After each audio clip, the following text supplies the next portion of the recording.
and I haven't done this in a minute. It has been a while. So there's a lot of things I feel like you and I have to share. And the piece that's been on my heart and of course has had a huge impact on your life recently is going back to a couple of months ago. You came over, we were having a family dinner, me, you, and Rebel. We hadn't done one of those in a while. And I was excited for us to just catch up and have some time together, and had no idea what was going to be shared. And naturally, as you and I are, things, you love to ask real questions, and so do I. And our conversation just organically evolved into what you had been going through the past 5 to 6 months. And for me, that was, while of course like so necessary for us to have that conversation, reflecting back on that moment and what I was feeling, so many emotions came through of just, wow, we could be like moving side by side. And yes, while we don't like spend a ton of time together, we still share like all of the holidays together. We have, group family dinners with our bigger extended family pretty regularly. And none of this had come up, even though I had an intuitive sense for a while that something was off. But I just felt like he'll come to me if he needs to.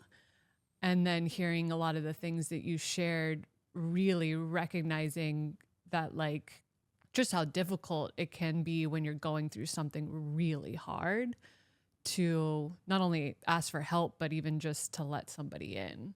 And of course, our dynamic has changed and shifted so much over the past couple of years. We've had to release and let go, and there's been a ton of transition with, new relationships and all the things. And so I think in my mind, I had this just thought that I need to like let you live your life. And it's not my role anymore to be that person for you. And also knowing that, like, check in on your people. And I don't need to, I could go on and on and on about all of that stuff. But I really would love for you, because you are such a great storyteller and you aren't afraid of being honest and raw and vulnerable and going to, the depths of places that a lot of people, and men specifically, carry a lot of fear and insecurity around, going to those places. And so I really just want you to take the time to share your story, because I think it's important. And I think there's a lot of people out there with maybe this isn't like a direct hit for everybody, but there's a lot of people that can relate to a big portion of the things that you went through last year. So I'll stop talking. Thank you for the chance to talk about this, and I've been wanting to share more about it. And I was thinking before we got over here where to start, and I think starting at the 50-yard line is probably a good place to start, because we can build in what I think is the more fundamental pieces of what created it. But I'm going to start toward the middle of last year. It was actually it was April of last year, and I was turning 39. And I went to Korea with my girlfriend. She was born in Korea, so I'd never been to an Asian country before, and I was super excited, and it did not disappoint. It was so cool, and I'd put it at just one of the more amazing, incredible, surreal travel experiences I've ever had in my life. And it was just really amazing. It reminded me in some ways just the way it impacted me when I first came to Hawaii, and being enamored by this culture. And I'm not going to spend too much time on Korea, but I'll tell you that some of the takeaways for me when I was there were the people the commitment to excellence. And it's similar to Japan and some other Asian countries as well, where it doesn't matter if it's a mom and pop retail store or a restaurant or any kind of small business, even a franchise 7-Eleven owner, they're going to do things at a level of excellence that you just don't see in a lot of other places. You certainly don't see it in America. No shade on Hawaii, but you typically don't see it here. It's just not the culture. I say that with love and respect. But that's something that I've always really been inspired by. And coming back from this trip, I I I was really trying to embody that. You know, how can I be a better father and a better partner and a better friend? And but really, if I'm being honest, it was how can I inject this into my business and be excellent? And I don't think that's necessarily the jet fuel that my personality needed, because I do operate with a lot of that as my fuel, regardless of having a trip and being motivated by a culture. So I bring that into context because when I got back, I had a lot of plates spinning. I had this team that, you know, I'm very proud of, but it was a lot of work to kind of get that team up and running. I also, in my industry in real estate, and there's no need to get into too much detail about what the market's been and how hard it's been to be a real estate agent, but it's been a really challenging few years, especially since COVID. And I was just on this crazy. It just took a lot more output to do what you were doing the year before, and I was already on this trajectory where I was having my best year in the business, you know, on paper, and I want to emphasize that. And so I'm doing all these things simultaneously, and I just have my hands in so many areas of my business, right? And that's a lot of that's new for me, especially take it all on at one time. I'm also, you know, in a semi-new relationship, and at that time, and I'm, you know, still processing being, and this is where before the 50-yard line, still processing, but not really what it is to be divorced and what all that stuff was. And I'm going to come back to that. So the energy is high and I'm feeling good when I get back. And then May, I just start to feel this lull in my energy. And I start to feel this heaviness. And I don't know what it is, because I feel, I didn't know what it was back then. I feel I've always been pretty aware of, there's the dark cloud of stress, you know, there's the dark cloud of anxiety. These things that I think can come with a healthy fuel behind them of self-awareness. Like, it's okay to be anxious and stressed about certain things, that there's a remedy in play there. And there's this dance you have with a certain type of stress, like ice tanks, like that cold therapy, that's stress. Working out, that's a good stress. But if it's this chronic kind of low grade, medium grade stress, I think that's something I was starting to feel. And I started to get sick, you know, to fast forward into a couple months after that. So we'll put us into June and July. I started to, well, I'll tell you, like, my gut felt like there's something really, really wrong. And I started to get to this place where I was just zapped on my energy. And I was starting to just kind of randomly throw up.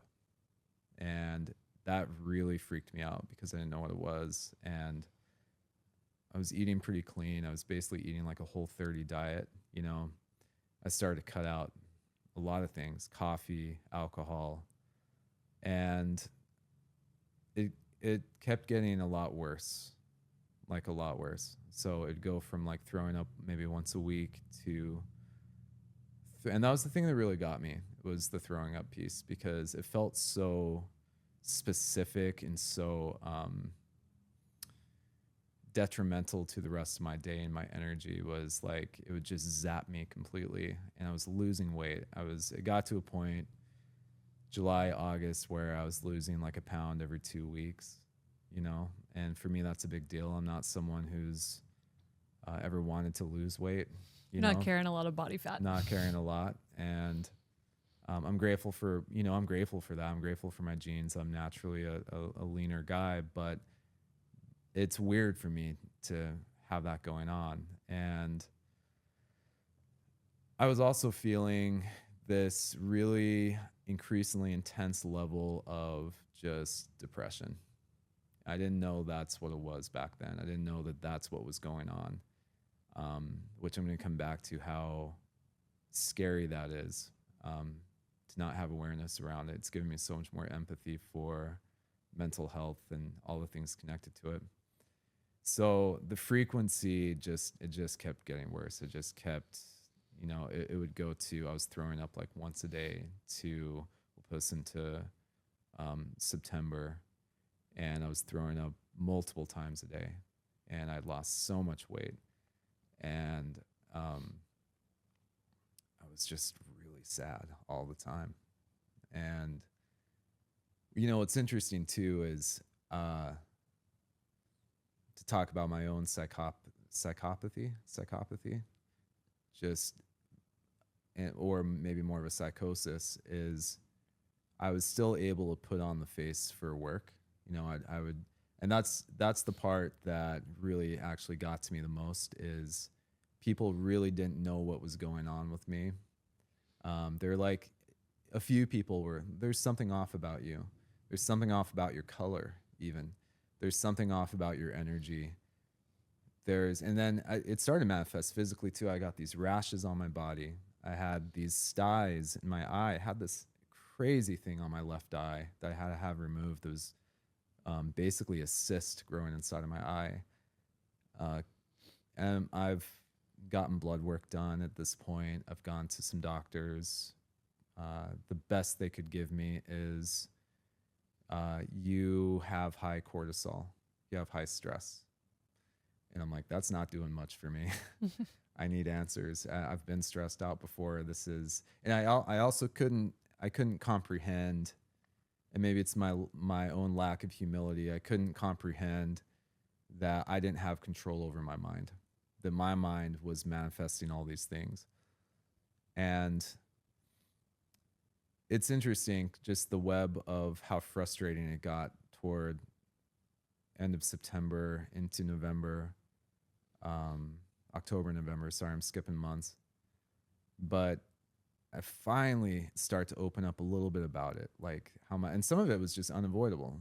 Some of it was, I would have people over. I remember having my friend Tremaine over, and I had to excuse myself to throw up twice during a dinner. I just wasn't good. I remember I was shaking towards the end of the night. I'm like, I don't know what's wrong with me. I'm sorry. He's like, it's okay, man. And he's like, you good? I'm like, yeah, I'm good. I'm good. Just kept telling people I'm good. Kept telling myself I'm good. And I really wasn't. It was heavy. I would really not sleep, which made everything a lot worse. If anyone's ever dealt with that, like real insomnia. And then when I would squeak out maybe 2-3 hours of sleep, I would wake up with the most crippling depression and anxiety that I had to go through all this again. The next day and the next day, it was like the worst version of the Truman Show. That it was just day in and day out, and it was like that for a few months, really bad. And I'm gonna keep coming back to the gut stuff because it was so intense. I wasn't able to hold food down. I wasn't able to sleep. I'm still somehow able to work though, and so I'm getting these like accolades at work. I'm having the best year I've ever had at work, and people are like, "Good job, Jared," but also you look a little sick,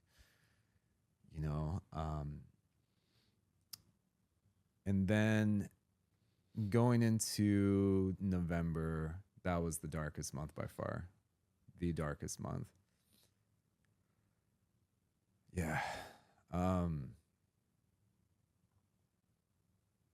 There were a lot of mornings where I'd wake up in November for, I'd say, most of the month, where I just didn't want to do anything. I just want to lay in bed all day.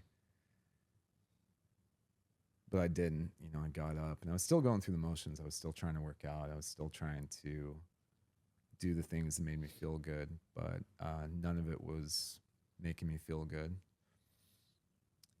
And then, to fast forward to Thanksgiving, I remember Thanksgiving was, I'm always going to remember that because I just wasn't getting better.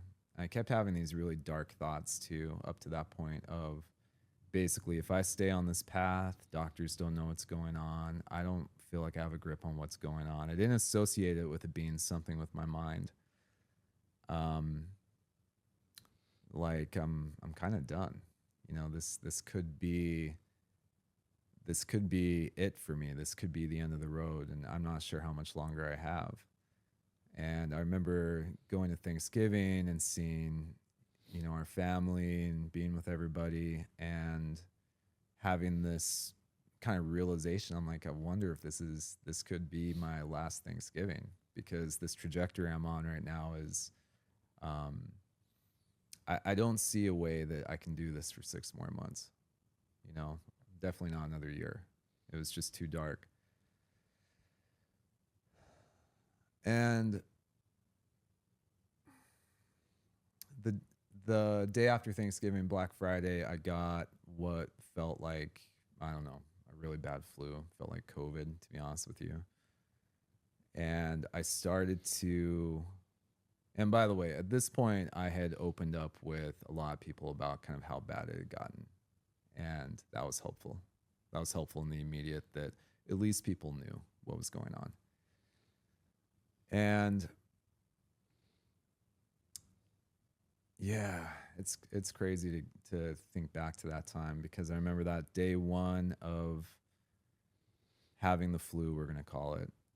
I was really sick. I was super high fever, and what's interesting is I wasn't throwing up that day, and I could start to feel this. I don't know how else to describe this, but I started to feel this healing in my gut that was really somatic. It was like moving through my whole body. I could feel it in my head. It's like my head, my heart, everything was talking in my gut.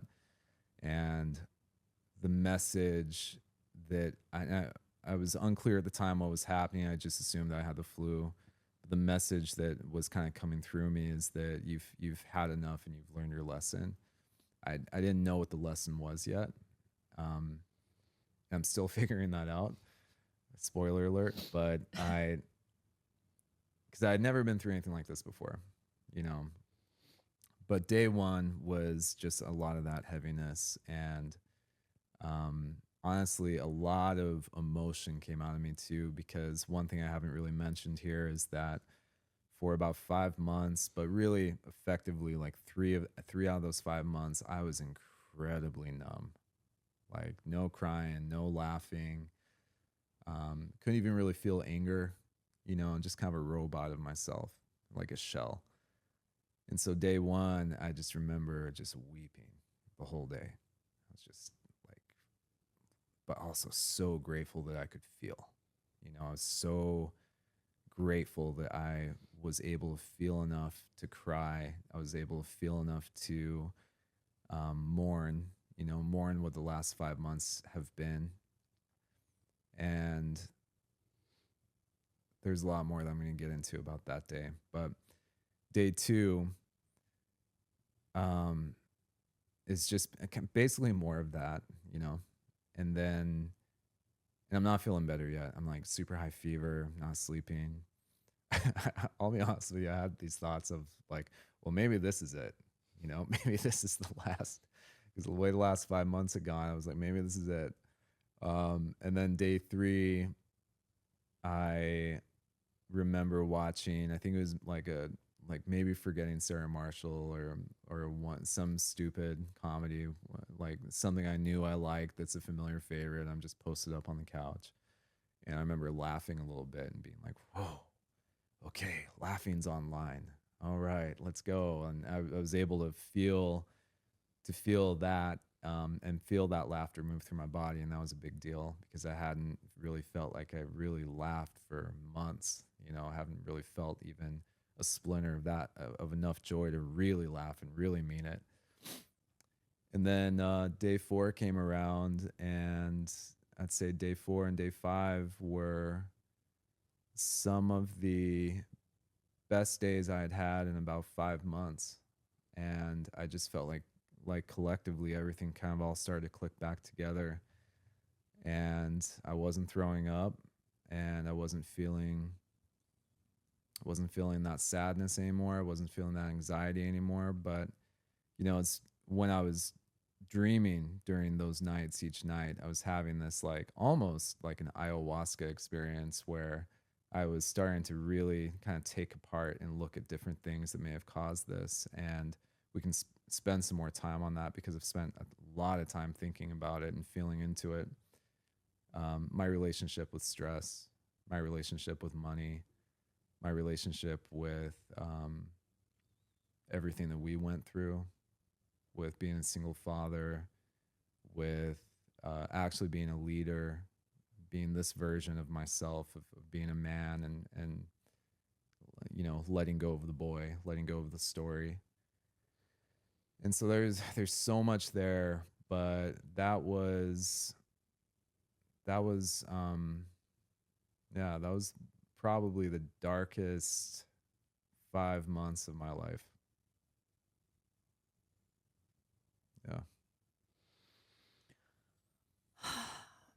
You essentially shared that story with me when you came over for dinner a couple of months ago. And there's so many emotions that go through your mind, that went through my mind during that time because I had this intuitive sense every time I saw you, like, you're not there. Your light is gone. Your spark, you weren't making jokes, but it had become such a slow shift that it was almost like it was difficult to, I don't know. I think I felt a lot of like guilt for not speaking up, and then recognizing that you're the father of my child and you were experiencing something so dark all by yourself.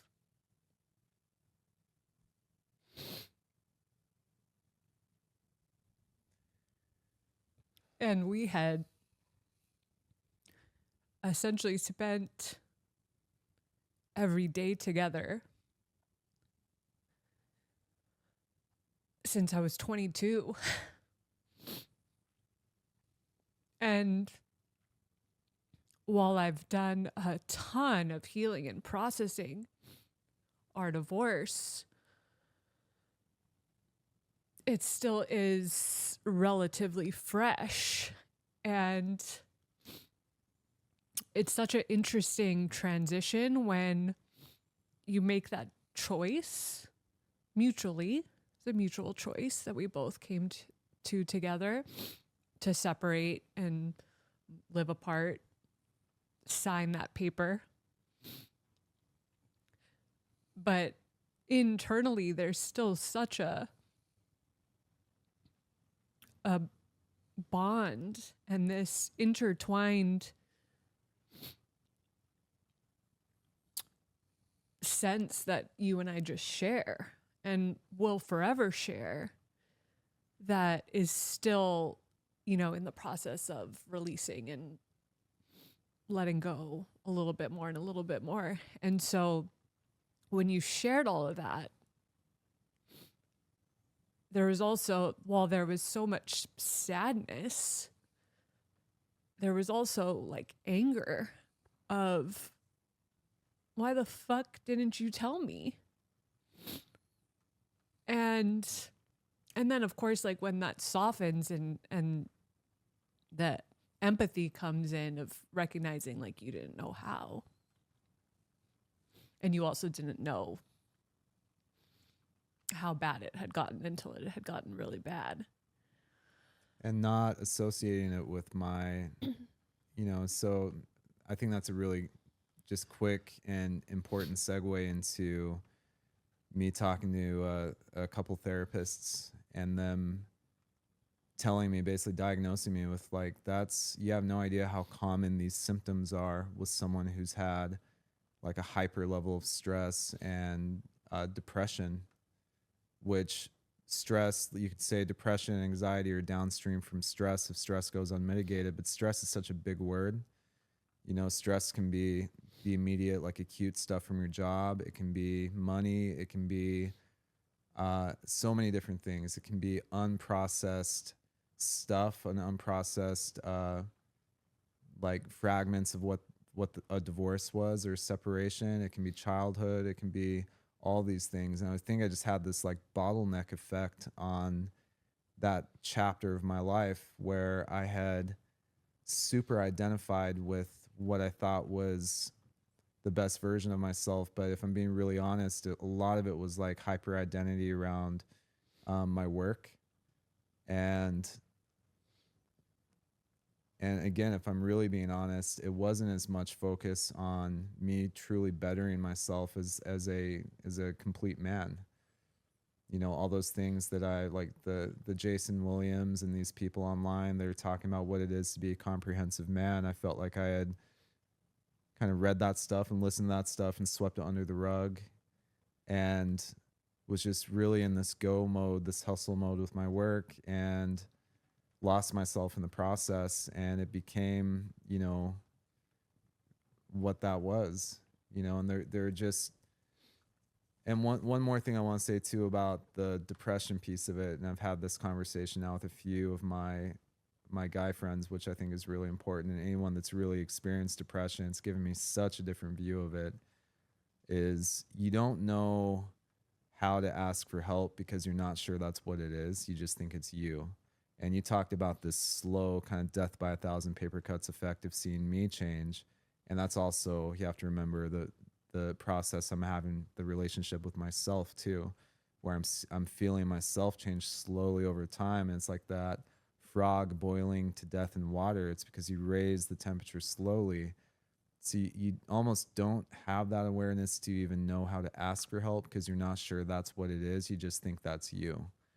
And then in that really dark place, it takes a tremendous amount of like heavy lifting and work on yourself to even know that that's what's going on, or it takes your body shutting down. And my thing was the latter. And I just think about people who are going through some version of that, and it is hard to describe how lonely it is. Really. It is so hard to describe it because you feel like you're the only person going through it. And as a man, you feel really weak even talking about it. And that's how big my ego is and is that I just pushed that possibility so far away. I'm like, there's no way this is my mind. Get the fuck out of here. Are you kidding me? I listened to the Andrew Huberman podcast. It can't be my mind. Like, I have an ice tank. Can't be me. I eat organic sweet potatoes. But the truth is, it absolutely was my mind and my spirit. I really have come to a place of the deepest level of healing really is being able to look back on something with gratitude and being able to see, oh yeah, that actually had to happen exactly as it did, because otherwise I wouldn't have learned those lessons. It had to get that hard. Yeah. It had to get that, for me, had to get that messy. Our relationship had to unravel the way that it did so that I could go to the depths of my own darkness so that I could confront those pieces of myself with compassion and love and understanding and curiosity and make a change and recognize like that is not the person I want to carry on into the future. That is not the model I want to be from our daughter. And while, yeah, it's so tough because we're not we're not taught this stuff. We're not taught how to sit with our emotions. We're not taught how to like deeply feel our feelings. We're not taught that like the full spectrum of all of it is actually a requirement of being human, that we all signed up for Well, this. that it's as essential as, and this is how I'm choosing to look at it. I really believe this. It's as essential when we're talking about mental health and sitting with our, I hate that term, by the way, mental health, but I'd just say being comprehensive in your mind and your spirit, is as essential in my view as breathing and drinking water and moving your body and being in good relationships and looking at the sun, and all these things are essential. And I think I'm as guilty of it as anyone, especially in America and civilized Western countries, that we somehow have found a way to parse that stuff kind of to the side and put the other things in front of it. Yeah. And you can say it's like America's such a pretty country in that way. Like the outside looks good, but what's going on internally? Again, ironic that I come back from hanging out with monks in Korea and I land on, double clicking on that behavior. Yeah, I think, when you're in your 20s, you think you're invincible, that, you can do anything. You don't really feel the big effects on like the same scale that you start to feel when you reach, your mid to late 30s. Mm-hmm. And then you step into your 30s and the cost of certain lifestyles or certain, choices that we make, they start to stack up over time. And if you don't take a look at some of that stuff, it will express in illness or in other ways, for me, having an affair. There's so many different ways that they show up in our life. And again, like, this is where I think. But just to like, I think that's an important thing to focus on is everything is connected to what you just said. You think about how, this is dark, someone in a relationship, like the husband maybe has an alcohol problem, maybe doesn't, but becomes slowly physically abusive, and it gets worse and worse and worse and worse.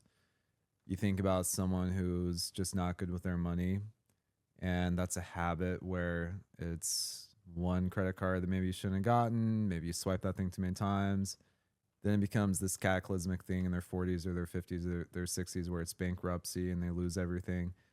It's your money, it's your spirituality, but it's all this compound effect of decisions we make and not being willing to look under the hood of these areas of our lives and compensating most likely in other areas to make up for it. And I've certainly compensated, and just to go forward a bit too of what December 1st was for me, and I count those days still, was the first day that I had really started to feel like myself. And it's amazing. The human body, the spirit are amazing of just how quickly I started getting better. The shit on my eyes started to go away. I ended up having to have actually surgery after that because my eyes had gotten so bad. And to bring people into that, Socrates, who was it that says everything, all health is related to your gut? Basically, that's the core, the source of all your health, right? And so because of that, the pH in my body was off. And so I started to get these skin rashes. I actually started to my hair started to thin for a couple months. It was freaking me out. I got this ridiculous red light helmet for $800. Oh my God. I got this, I was buying all these products. I was like, I have to save my hair. Which I still feel that way. And I'm not worried about it now, but we'll get to that. But yeah, things were just starting to really shut down. And it's amazing how all of it came back to the gut. you know. And fast forwarding to today, it's like my hair is totally back to what it was. My skin's healed up. I only have like a 10% lazy eye now. No, my eye's gonna be a long journey, but it's getting better. Um, and I gained, so I had lost 15 pounds, which is crazy. I was down to my high school weight. Wow. Yeah. At 39, I was down to my high school weight and lost a lot of muscle. And now I'm up 15 pounds back to where I was. But it's just amazing how quickly the body gets back to its equilibrium, but the mind needs to be there. The mind needs, they're on the same boat, you know, and they're eventually going to the same place. And so, how do you keep all the passengers in this meat vessel we have? How do you keep all of it in check? Yeah. And when I hear, you know, the word holistic now, I'm like, oh yeah, yeah, it's everything. So with everything that you've, because I know you're a deep thinker. It's part of the problem. and, It's part of the gift and it's part of the curse. and you've spent many hours processing everything that you went through last year. For someone that may be in it or maybe carrying some worry or fear that they may be on that road, what do you think? And I also preface this with life is never a one size fits all. There's no manual that's going to work for you, that's going to work for somebody else. I think that that's important to say. But what are some of like the biggest lessons and learnings or, you know, pieces of wisdom that you could share, especially just for men? Because I think that so many men get to a place where it just all has to completely fall apart before they make a change. So like, how could somebody avoid that? Or The first thing that comes up for me, and it makes me a little emotional talking about it, because there's so much scar tissue in what modern day men think it is to be masculine, and being strong and white knuckling your way through it. And that is probably the worst thing you could do. And that's what I tried to do. So asking for help has never been my strong suit. And I think a lot of men are that way. I think a lot of people are that way. And so I don't think there's any coincidence. It's when I basically was at my lowest and so desperate to feel good and so desperate just to be. It's really hard to describe how dark it got, to put it into words.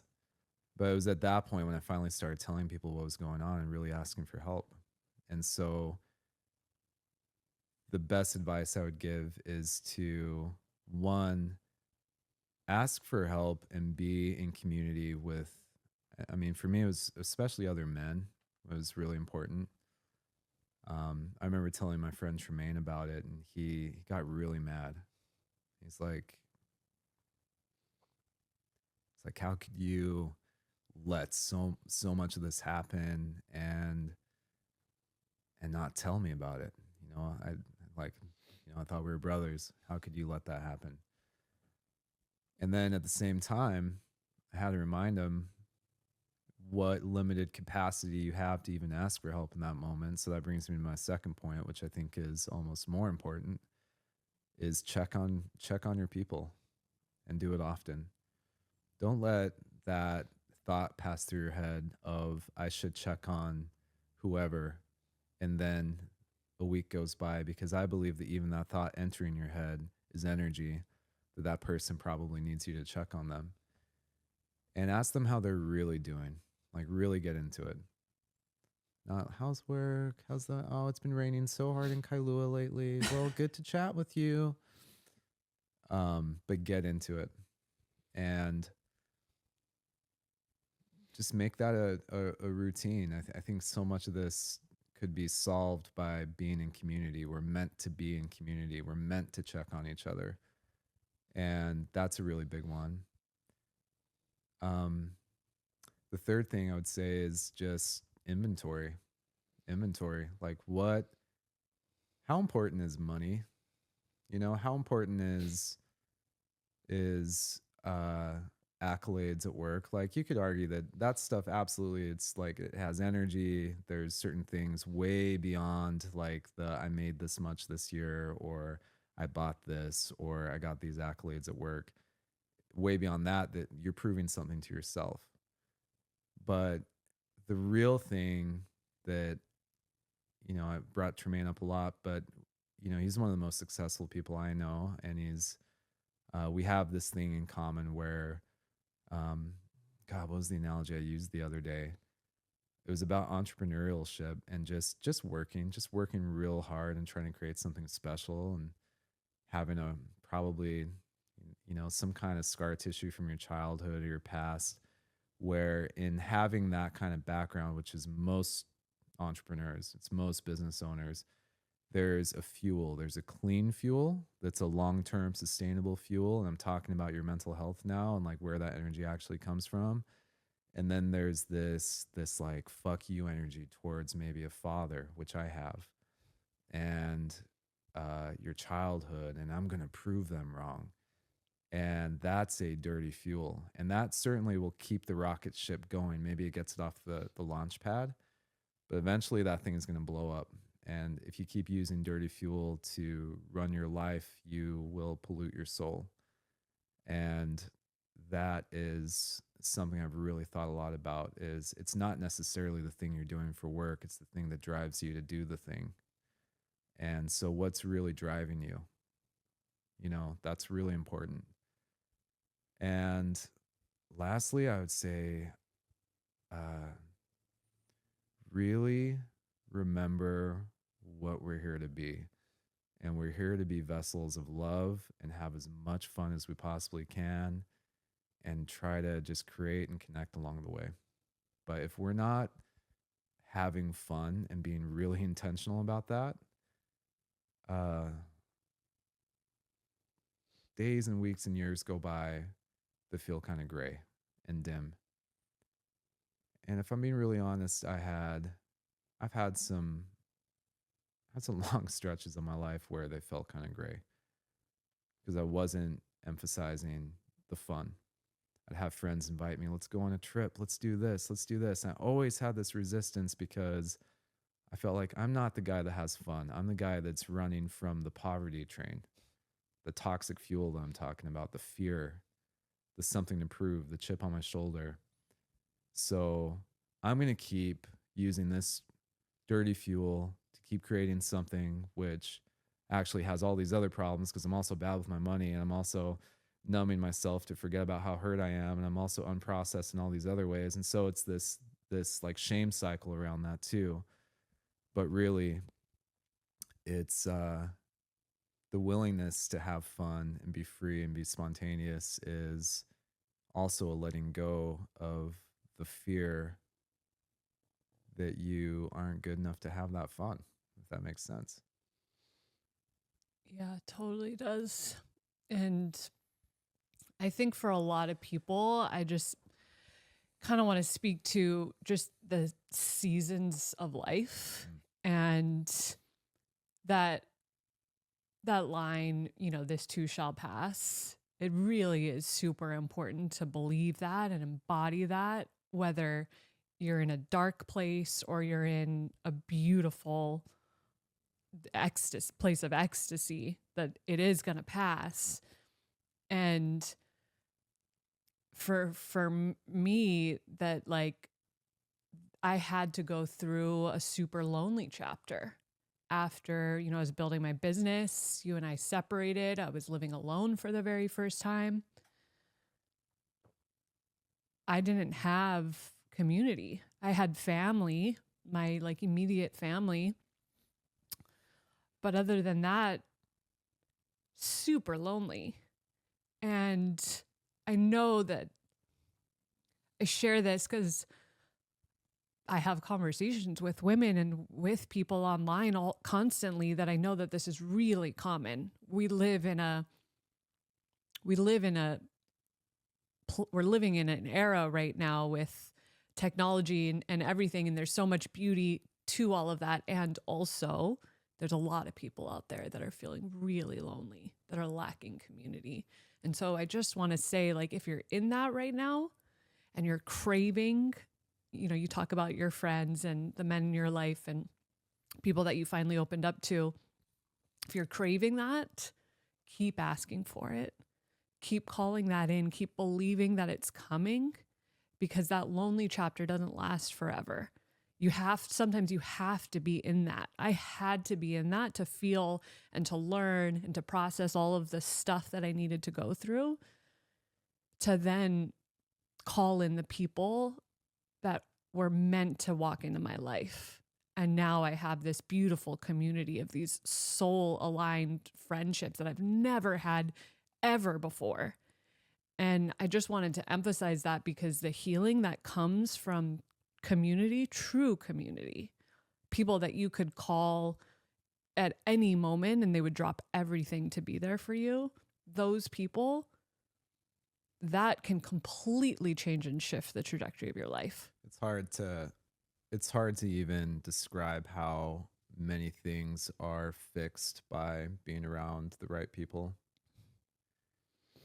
I even had this experience the other day because I've been working from home again. And so what I want to do is, like, in a year, have another podcast that's impactful, because I want to go through the same gut things again. I just want to experiment. No, I'm joking. I don't even want to joke about that. Please don't. No, I've been working from home lately just because I've been wanting to just get her done, and I have. I've been getting a lot of good work done. But it's weird to not see a human being, but be interacting with human beings all day. Yeah. You know, and like doing the social media thing and the marketing thing and the networking calls and all the other things. And I'm like, I haven't seen like people. This is starting to get weird. And I went over to pick up Rebel, and I was talking with your parents and TJ, who's awesome. TJ is my cousin. Cousin TJ, also a friend, and I still call him cousin. Yeah. And him and I were just rapping out about something really dumb. We didn't get deep about it. Yeah. I think he was asking me about surfing. He was trying to learn how to surf. And I just felt like this thing come through me of like, oh, wow. Oh, yeah. Like you need to actually see people and talk to people. And even if it's something simple where there's like a little bit of levity or a splinter of a real moment of like you both see each other. It's not saying like I had to pour on him, oh, my day was stressful because of this. And it's been kind of a sad week with the weather, to be honest. And man, I've been trying to make gains at the gym, but feeling like I'm not pouring stuff on him. And that's fine too. If you got a friend or a homie like that, even better. But it was just being able to have a conversation about something and connect. And anyway, that goes back into the just having fun thing, is allow yourself to have that and have a lot of that. Yeah. And not like that's extra, but that's a huge part of what every day should be. Yeah. As best as you can make it that way. Yeah. You know, and that's all these other things that we've always heard about, like life by design. And again, it's like you hear it like holistic healing, community, oxytocin. You hear these things and they're kind of shallow until you have this visceral run-in with them of like, oh, that's why. That's actually what that means. Yeah. But you have to really feel it. Yeah. And the visual that always comes to mind, because my friends and I love to talk in emojis via text. And I relate to so much of what you said, because my life is virtual in a lot of ways. I do a lot of podcasts. A lot of us are. Yeah, a lot of us are. Yeah. And I see people through a screen, but it's just not the same. But the visual that we like to use is just the battery being on empty to the battery being to after we interact with one another, we spend a little bit of time together, to being at full. We're completely at max. Such a good point. The battery is fully charged now. And you brought up in taking inventory.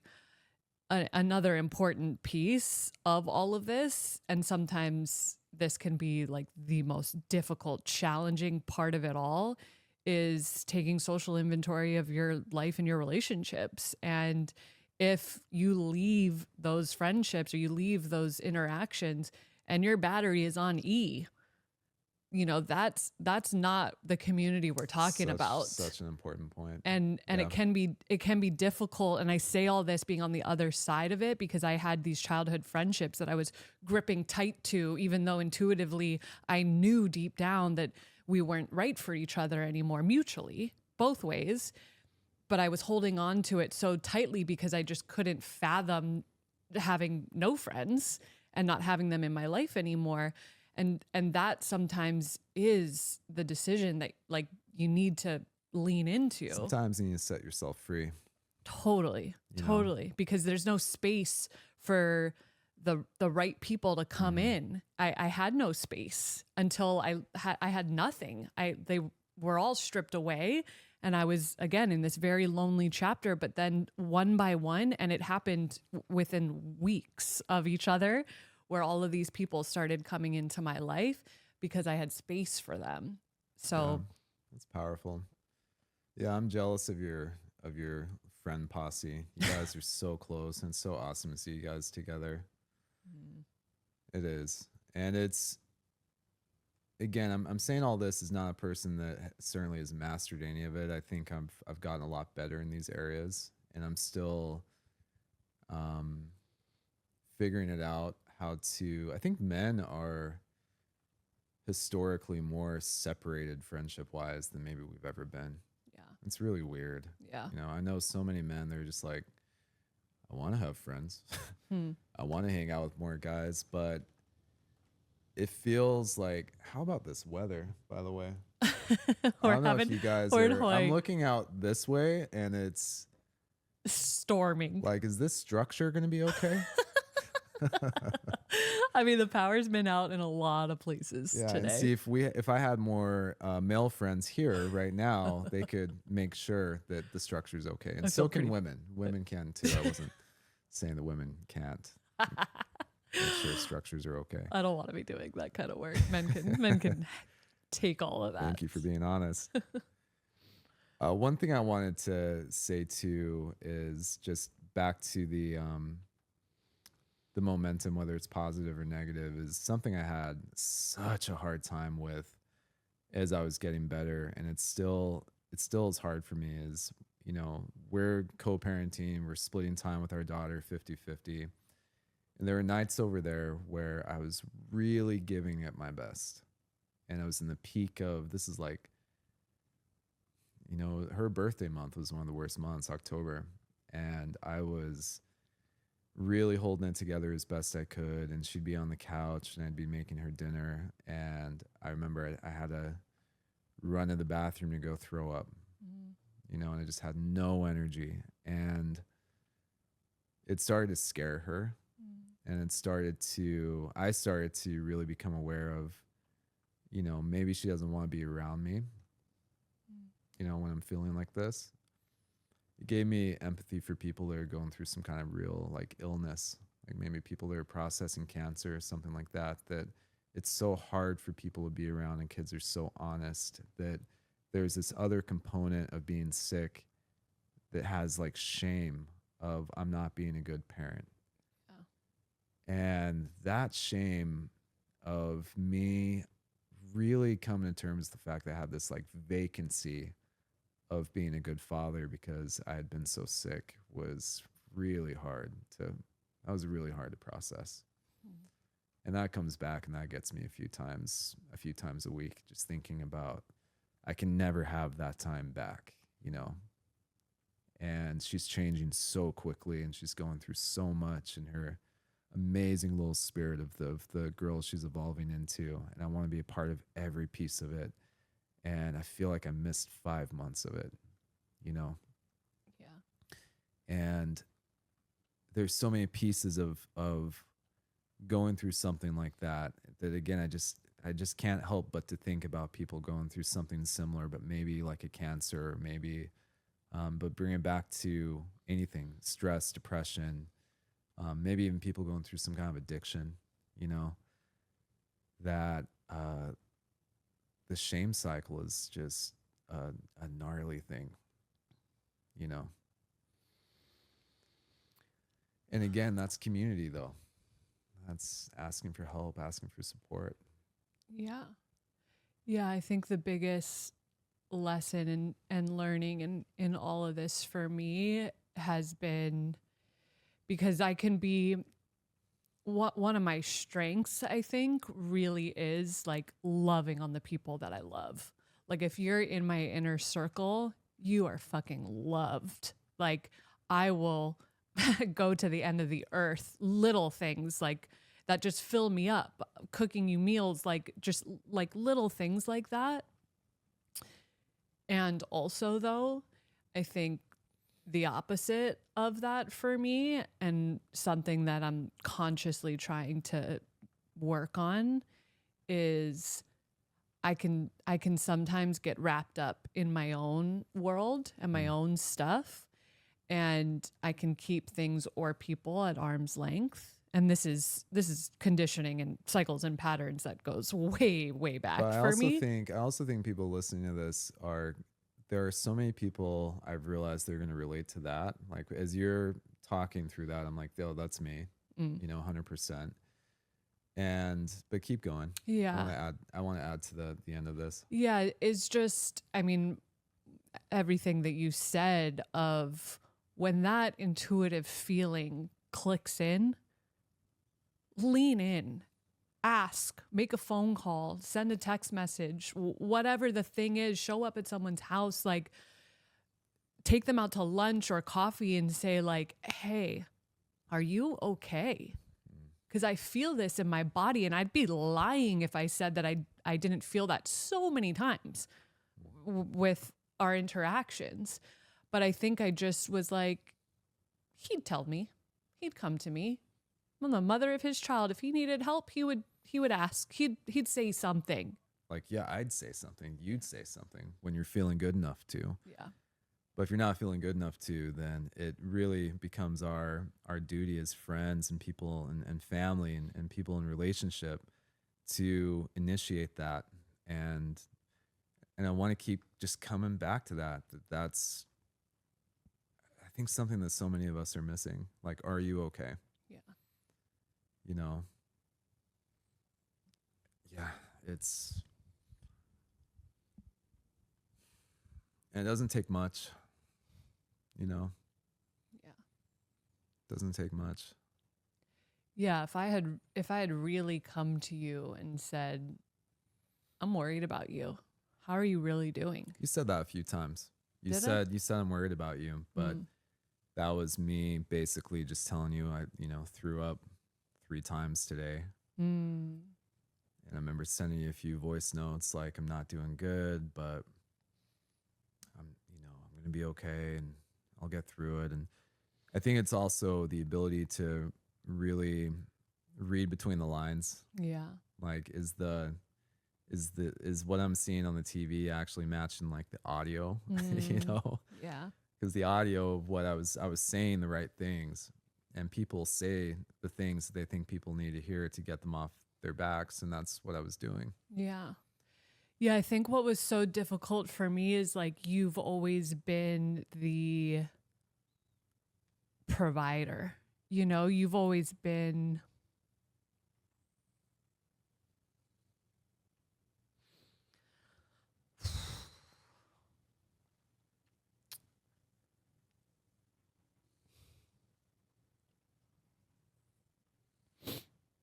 This is hard to talk about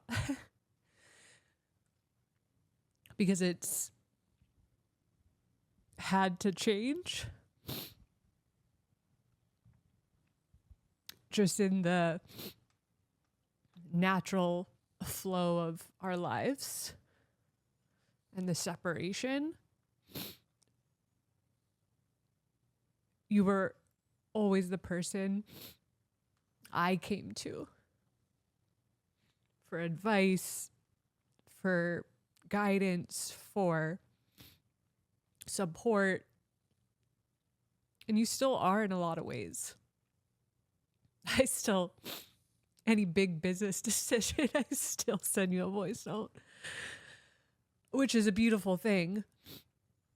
And also, I think because you've always been that like safety net for me, it was like you couldn't be the person that needed me. Also, and thank you for saying that. That means a lot to me. I think I've made myself that for a lot of people too. Obviously, you're someone in my life that I've given a lot of that to, and I've very intentionally done that because I've wanted to be that person for you. I've wanted to be a support. But I'm thinking right now, 4 or 5 people who compliment me with that. Like, I feel like I can come to you for these things, but we can talk about the people pleaser inside of me, and we can talk about all these other things that again are, I think, byproducts of uncontested. I hate saying it, but childhood stuff, you know, where I never was a person who created like a reciprocal relationship in that way for myself, where I felt like I never set it up where people would come to me. And now I don't think there's any irony that the people closest to me are the people that initiate that, where I've done a good job for a good chunk of my life of creating one-way streets where I'm just giving and I want to be the person that people need because that validates me in some way. And so I would say like release maybe some guilt around that you're just another one of my victims. No, I'm joking.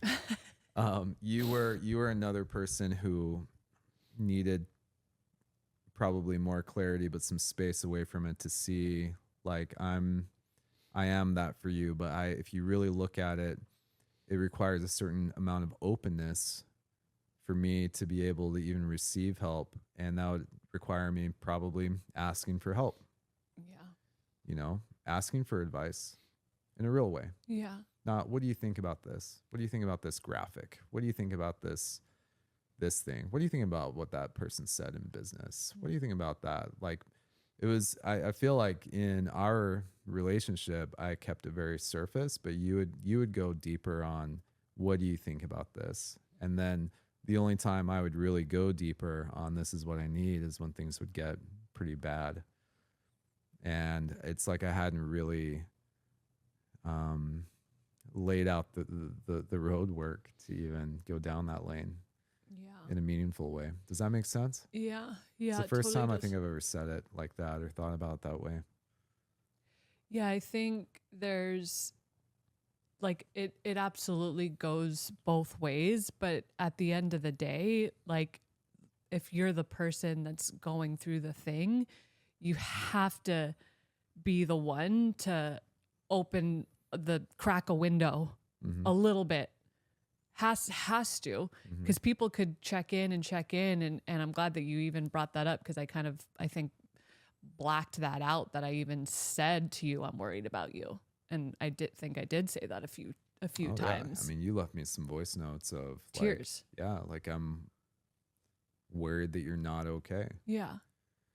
But you putting up this guard of, I'm going to be okay. Even in that state too, which is amazing to me. Even in that state, the avatar of like, I'm still a boss at work, and I'm still, and I kind of was like, I was still doing the things. I remember up to a point where, and I've really trying to make it a point not to talk about what I do for work on here, because I feel like it's so icky I don't want to give people an impression for a second that I want any like recognition for my industry in this podcast. But I think it's important to frame that I work in real estate, and I was in this particular story, I was at a inspection with a client, and I remember I was still telling myself it was okay, and it was a really long inspection, and I was there for like 3.5, 4 hours, and I almost threw up a bunch of times. I think I did go into my car, and I threw up in like a water bottle that I had, and I cleaned myself up, and I came back into the house, and I couldn't even stand. I was sitting, and they were all standing going through the house, and they were just looking at me, and I remember just lying to them saying,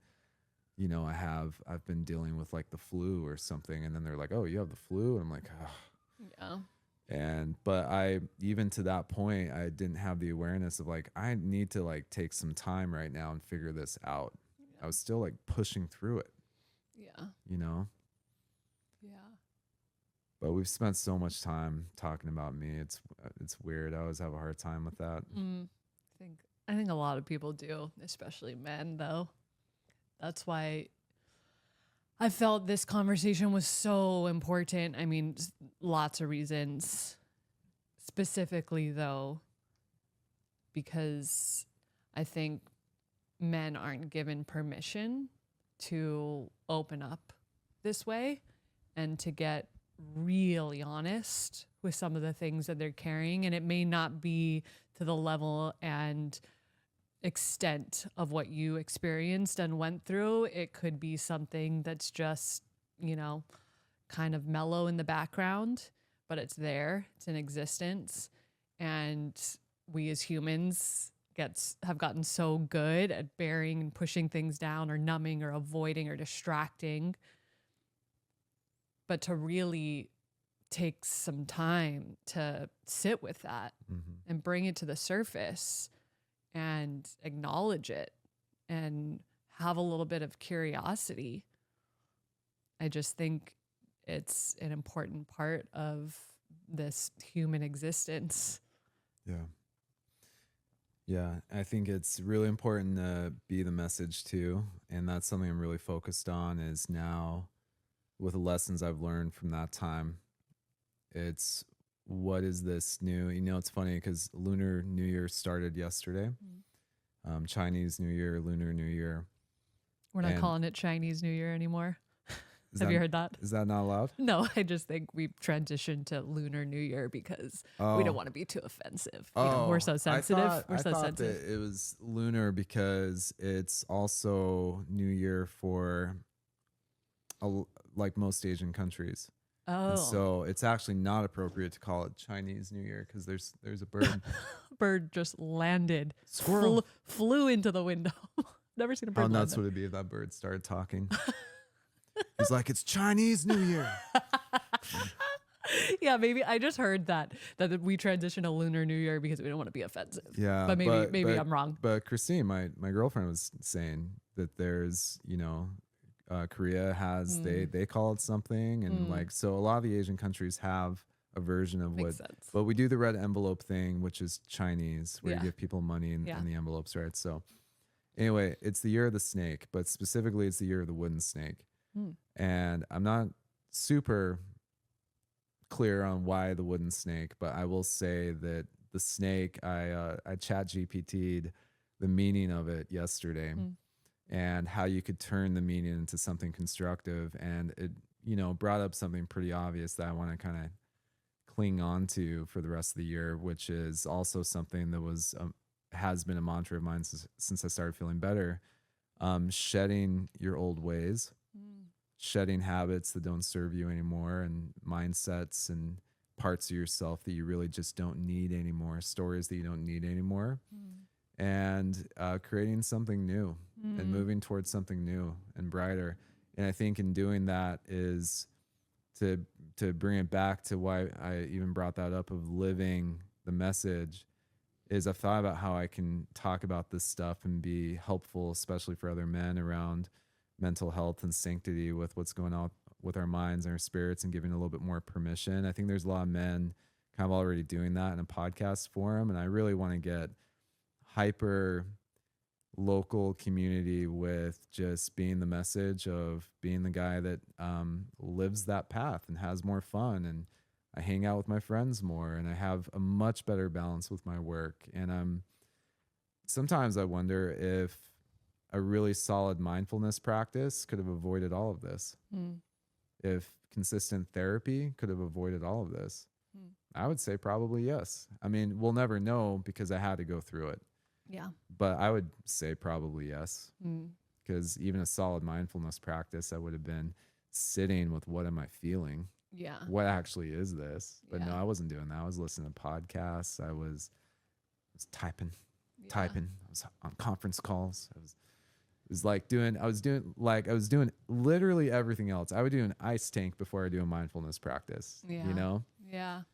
Yeah. I mean, this isn't unique to you, but you are really good at constantly taking things in, whether that be information, It's so knowledge, like you're always not always, but oftentimes listening to a podcast Just or on. yeah, Just on, always on. on. Yeah, Yeah. like stimulated Yeah. with input. Yeah. And that's such a good point too, because I've been doing technology disconnects lately where, like, especially on Sundays, if I don't have work, I'm doing like as much of the day as I can where my phone is face down away from me. I even have a special clock I put in my room that's, just a low. And I'm still doing all the other things too. I was telling you about my grounding mats that I got. I'm a nerd. I want to push the edges on You love the wellness. gadgets. Well, just wellness too. Yeah. I want to feel as good. It's like since I've been, addicts would call this the pink cloud, and people in recovery call it the pink cloud, and people that are recovering from cancer and some serious illness call it the same thing, pink cloud. Of you become so grateful for this new opportunity in front of you of life and living, and you feel like you have this relationship with yourself that maybe you've never had before. And it's this true baptism by fire of like, I'm so fucking grateful for today. I wake up every day with so much gratitude, and I'm so grateful for the people around me. I'm so grateful for even the vices out there. Like I got drunk a few nights ago, and I was like, oh man, I drank too much, and had a hangover. I was like, oh, but it's nothing. Yeah. I mean, I'm not saying do that every night. Like now I'm an alcoholic. I'm saying it's okay to push the edges, but feel it and taste it and smell all of it. Like really experience all of it. And that's the pink cloud of like living is so good. Yeah. I think, but to feel that is to really feel that, not just go through the motions. It's hard to put it into words. It's a new existence for me. Yeah, I think the ultimate is, and this is something that I've really, really given my best effort at embracing fully, is just feeling everything as much as I possibly can, like feeling it, going into it, like the highs and the lows, and being so thankful that I have the capacity to feel, even on the low days, even when I'm feeling sad or hurt, or, I mean, I'm dating. So there have been like a few men that have hurt. Yeah. There's been like where I've actually felt sadness and felt low. And the difference though, from like now to a few years ago, is I welcome it because I know it's not going to last forever. I know that I'm meant to feel this emotion so that it can move through me. It can come in and out, and it's not getting stuck and stored in my body. And then the same thing goes with the highs. I can feel the highest of highs because I know what that low feels like. And there's so much beauty in that.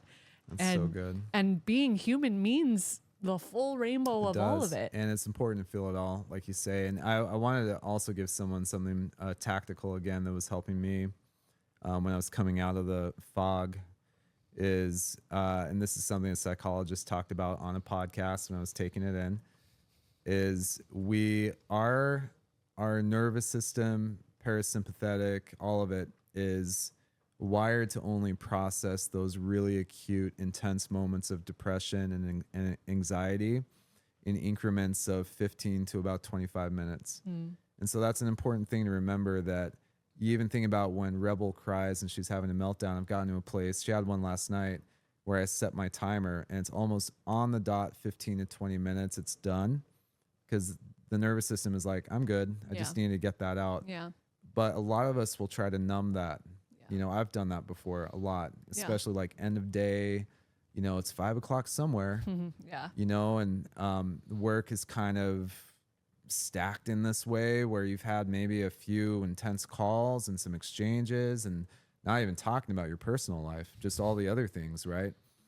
And you really try doing that though, where if you feel something really intense coming up in your gut, that heat, or something in your chest, or you're feeling anxious about something, or you're feeling a wave of melancholy, set your timer and pay attention to it. Keep your phone face up, or your timer like where you can see it, and notice that from the moment that timer started to about 20, at the most 25 minutes in, you're good for a few hours. Yeah. And you just keep riding that wave and feeling it and really getting into what that thing even was. And it's going to get better, Yeah. you know, but it's like layers of paint. It's little by little over time. And you get your way, you climb your way out of it.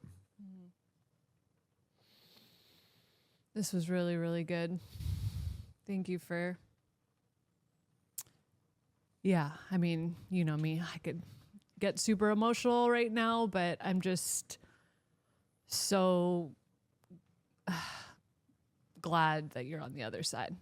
Yeah, me too. Love you so much. I love you a lot too. And yeah, I'm so grateful to be here today and to be feeling good. And I'm so excited for tomorrow.